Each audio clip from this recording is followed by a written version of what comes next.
With the work that we do here, we're helping lads with their business, right? But we're learning a massive amount all the time about kind of human psychology. So I want to just share with you a story of something that happened there the other day. It was later on then, after the story had took place, right, that I realised, like, that guy now has just had the best lesson that he's ever going to get in his business. Somebody in the office here had sold this guy a place on our 21-day program, right? Sometimes a lad will sign up and he'll book the program months in advance for whatever reason. This guy booked a place on the program in February and he booked it back in November. Why is he overthinking it? It doesn't need to go on that long. November, December, January, February, right? His payment was set up to go out automatically on Saturday. So I got the notification that the payment had went out, and he even actually asked to pay half and half, right? So the cost of the program is 295 quid. This guy booked it like 4 months ago now at this stage, and he's only paying half, and then he's paying the other half, but that's fine, whatever, right? So obviously one of the guys in the office was speaking to him and they knew that we could help him, right? I sends him the login details for the program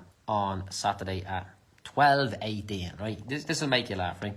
And I got a message back at 12:19. I was told I wasn't being charged until February, Joe. I haven't got that money spare. Right, so literally a minute later. And I just wrote back straight away and says, I have you booked on as half payment today and half payment on the 19th of the 1st for the course that's starting on the 2nd of February. And then what I done was I immediately sent him the screenshot of the internal sales memo from the 22nd of November, right? If there's ever any daylight or ever any, gaps in somebody's thinking or anything like that with regard to them being the client and us being the business, we always assume responsibility for it. It's the concept of extreme ownership, right? If this guy was going to say to me, no, that's not correct, I knew he was fucking lying because we had the memo from the day, but you're not going to get into it with somebody, right? He said, how much is it all together again? Fuck, I wasn't expecting my van payment is due on Monday. Then he wrote back immediately saying, okay, no bother. So if you understand that, we're sending messages back and forth quickly. And he's like, oh fuck, how much is that all together? And then I sent him another message and then he said, okay, no bother. So basically he asked me a question and he answered it himself, right? And this is where it gets really interesting, right? And then he wrote back, fucked now, ha. He's in the garden maintenance business, we'd say, right?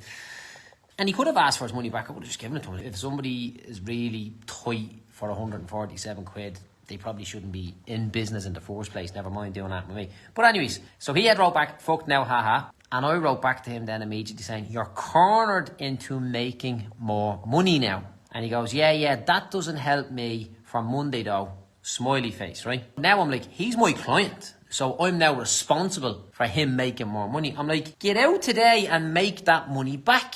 And he says, I haven't started my business yet. I'll be starting at the beginning of February. So I wrote back and said, the first task is to get out and make 200 quid. So we paid 147 and I'm like, get out and make 200 quid. So I'm telling him this at 12:36 on a Saturday afternoon. And then he wrote back, going to have to, ha. So that was the end of the interaction. And I kind of forgot about it then at that stage, right? At 21:09 in the PM, right?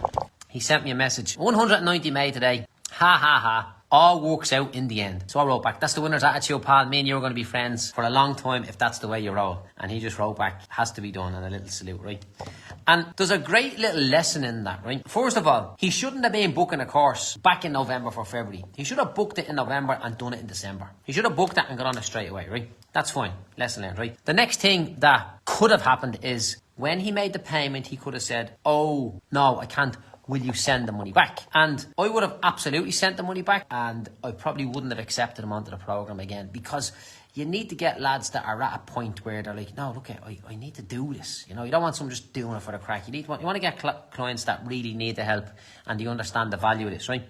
However, there was no crying, there was no whinging. I was like, get out and make that money back. Now, I don't know what he done that day. He's telling me he wasn't starting his business for another couple of weeks. I don't know how old this man is, whether he's like an apprentice just finishing his trade, going out on his own.